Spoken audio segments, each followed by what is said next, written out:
PCSing this year or you expect orders soon, I want to start today a little differently. Today, I want to tell you about exactly how a military bought their very first home here in Miami while they were stationed overseas. And this happened during COVID using their VA loan in one of the most competitive markets right here in South Florida that ever South Florida ever seen. And they did this without guessing or blindly, they did it with guidance. Now, as I say that, you might already be thinking, Betty, buying from overseas sounds risky. Or buying during PCS sounds very stressful. Or even buying during COVID sounds that it was impossible. And if that's running through your head right now, you're not wrong in thinking that way, but stay with me, hang on, because this story will show you what actually makes a VA purchase work when and what makes them fall apart. Guys, my name is Betty Gonzalez. I am an Army veteran, and I am also a real estate professional right here in Florida. And today I want to not come here to sell your house, but I am here to walk you through a real transaction step by step that happened with all my clients so that you can see how a strategy, not luck, is what protects veterans during a PCS. If this is fair to you, let's start with the story. This family was active duty and they were stationed in South Korea when they received orders to Southcom right here in Florida. And this was the very first home that they have ever used the VA loan on. And they had two little boys, one in elementary school and the other one was in middle school. Unlike most families in the military, their timeline was really tight. And when you add that COVID, we had low inventory, multiple offers on homes selling fast and overpriced. That was a little stressful. And remember how the market was, right? Most veterans at the time were being told just rent, buying is too risky, VA loans won't compete in this market. They heard all of that, but they also knew something else. They wanted a stability.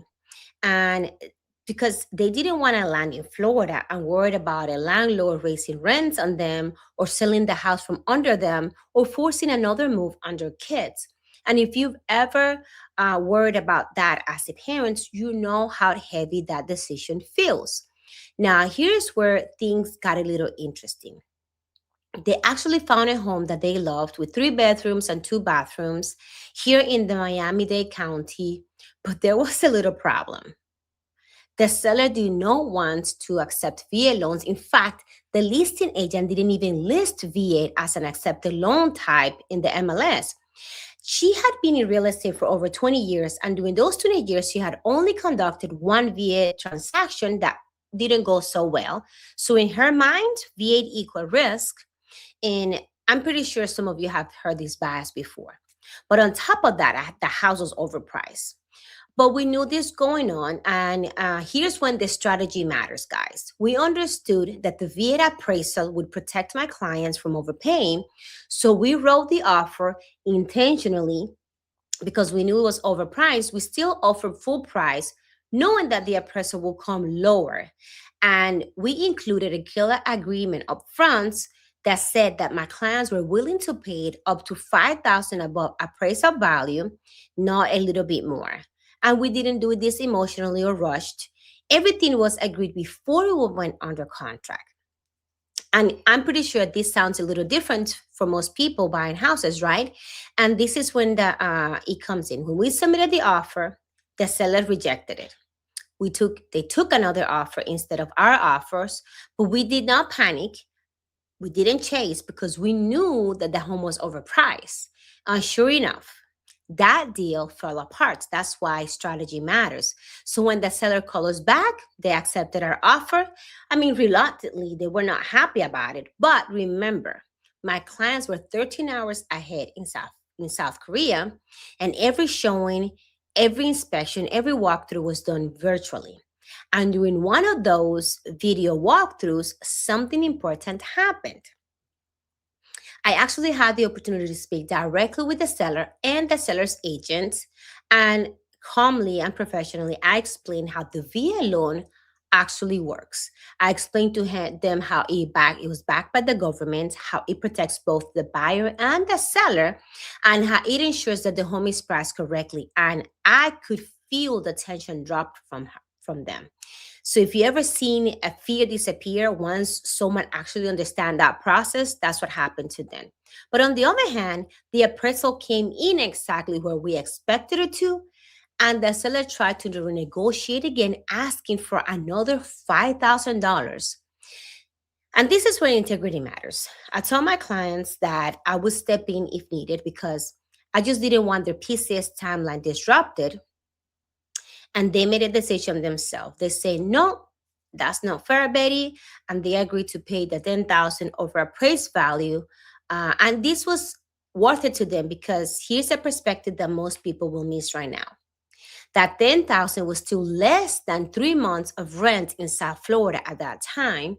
And during COVID, many renters were being forced to move with rent increases of $800 to $900 a month. And when you do that math, you will understand why they made that decision, right? Now, they did close on time, and before they reported the duty, the dates were fine, and they started the school before it started. Their kid had a stability, and their housing was secure. And today, guys, they still own this home, and it's now a rental property that brings in more than their mortgage. Now, that first PCS purchase became part of their long term portfolio, and that did not happen by accident because this is where we use the win method, and it shows in this clearly more than anyone. Win is the right way to structure the deal because we wrote the offer knowing how the VA appraisals work, and the eye for intelligence. We understood the pricing, timing, and inventory, and we leveraged that. And the info navigation, we handled the seller's fear, the agent's bias, and the distance, and the PCS without panicking. When all of those three are present, guys, VA buyers don't just survive PCS season, they win. Can you see how that applies to your situation? Here's what I want you to take from this video today. Buying during a PCS is not reckless. Buying without the right guidance is. And the VA loan is not the problem. Bad strategy is.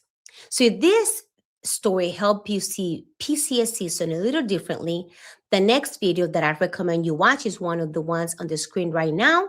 And in that video, I will break down why VA buyers don't lose deals because of the loan. They lose them because of bad guidance. Now,